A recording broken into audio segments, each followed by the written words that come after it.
your heroes will let you down. Your heroes will let you down. One person that you can switch and change is yourself. Holding yourself accountable. You be your own fucking hero. And what that means is look at yourself in the fucking mirror, and you're not gonna be Tiger Woods. You're not gonna be whoever the fuck else you wanna be. Whoever your hero is, they're gonna let you down. Trust me, they will. We're human beings, and you cannot be them. You're not them. You gotta find your best self. And in doing that, stop reading books about other people. Stop doing this about other people. Spend time with yourself. Spend time with yourself. Create your own super being. Create your own Rocky. Create your own Rambo. Create your own superhero. And what that means is I'm my own role model. Because when I'm fucked up, I look in the mirror and say, you're fucked up. And we gotta fix this now. I can't call up somebody and say, hey man, you really let me down. So that's how I believe. I believe in being your own hero and also writing your own book. Write your own book. And my big thing is if you're not changing your life, you're not doing shit with your life. Mm-hmm. And if you were on your deathbed, and let's say you sat down and no one knew who Mark Divine was. No one knew you, but you've been writing a book in this journal right here for the last, let's say you die at 90 years old, and you're in a hospital, and a kid comes in to see Mark Divine. You don't know the kid doesn't know you, just came in to see you. And you gave the kid a fucking book about your life. Would that book change his fucking life for the better? If you can't say that shit, you need to start fucking rewriting another fucking book. You are your own hero. You are your own leader. You are your own master.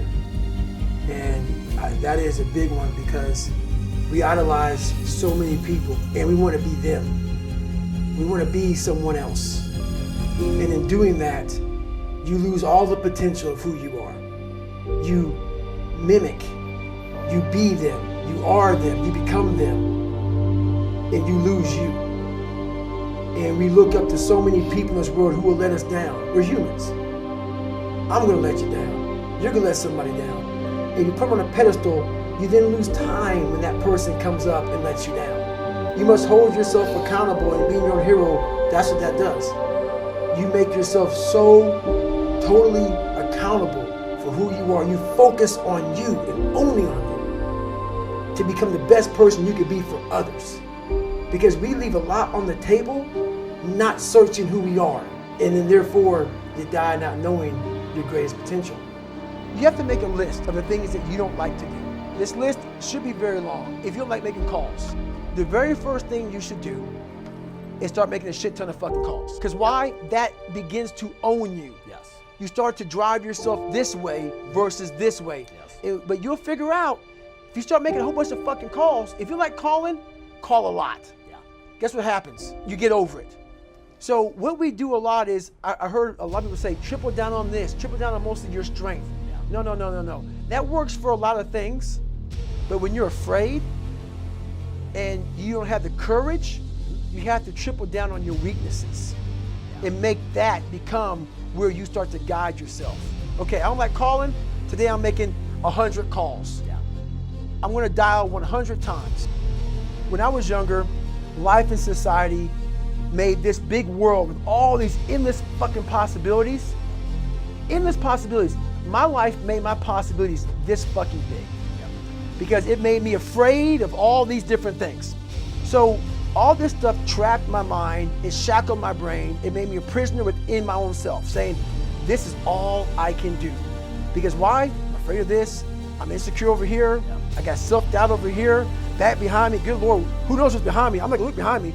So your life is this big. Versus it being like, I can do all this shit out here if I start to break down these these different walls and barriers. And that's what I started realizing. I could become a Navy SEAL.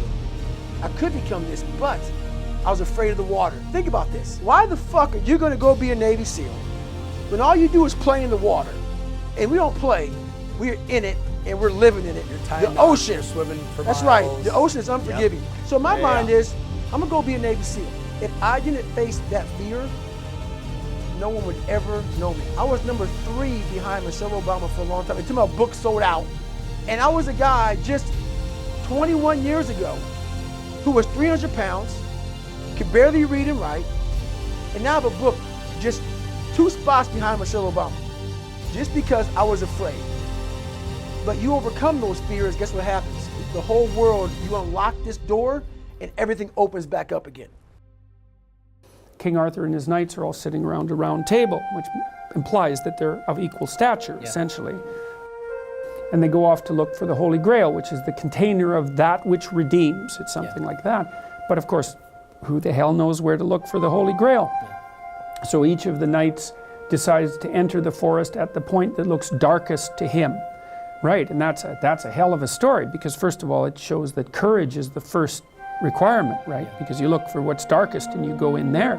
That's part of, Jung developed that idea quite substantially with regards to his notion of the shadow. And it's also, I think it's also what makes this believable for people, because the alternative is something like, look for happiness. And everyone thinks, well, I'd rather be happy than miserable, and like, fair enough, but there's nothing about that that has any nobility.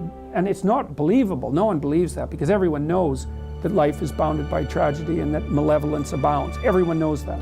So, and you say, so there's that terrible dark dyad of tragedy and evil, and you wave the little flag of happiness in front of it. It's like, no one believes that will work. But then when you tell people, look, you're dark, you're a monster, you really are, but that's actually useful, because you cannot survive the world without being a monster. To be good, I don't have to be a neutered tomcat. To be good, I can be a monster, but I can be like a civilized monster. It's like, yeah, that's what you should aim at. You should be unbelievably dangerous. The more dangerous you are, the better. And then you should control that. Because Nietzsche pointed out that most of what passes for morality is just obedient cowardice. So I'm an obedient coward. Well, no one wants to think that.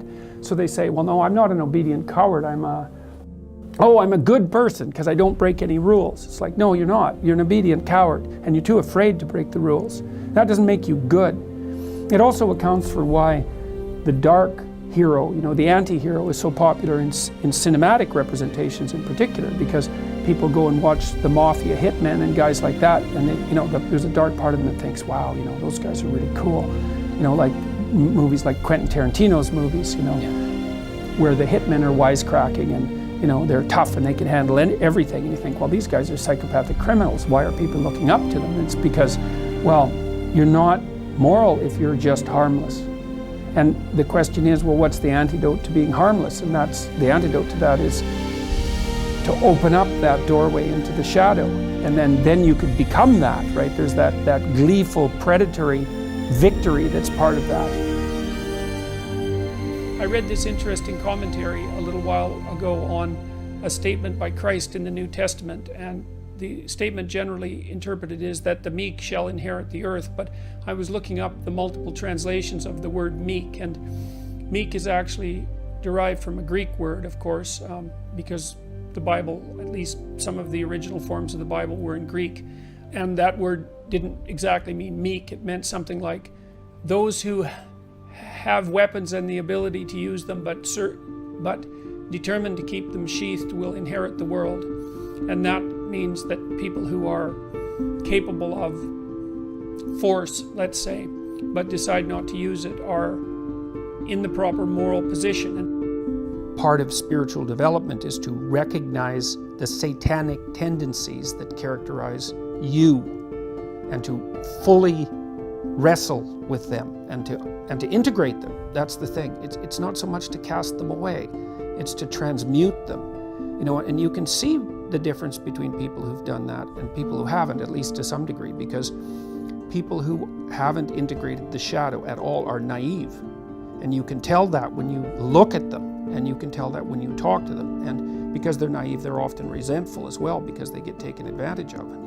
And someone who's integrated that more, they're dangerous in the martial arts sort of way, which is they're dangerous, but they don't have to use it, because their presence radiates the potential for havoc. That's the right way of thinking about it. The hero has to be a monster, but a controlled monster.